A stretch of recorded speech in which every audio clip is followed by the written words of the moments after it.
عن النبي صلى الله عليه وسلم قال: 3 من كن فيه وجد حلاوة الإيمان: أن يكون الله ورسوله أحب إليه مما سواهما، وأن يحب المرء لا يحبه إلا لله، وأن يكره أن يعود في الكفر كما يكره أن يقذف في النار۔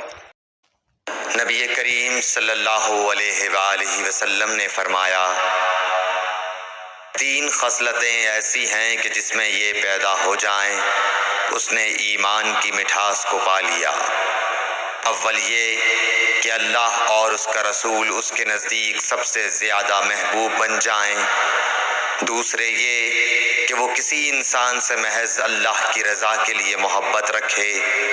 تیسرے یہ کہ وہ کفر میں واپس لوٹنے کو ایسا برا جانے جیسا کہ آگ میں ڈالے جانے کو برا جانتا ہے۔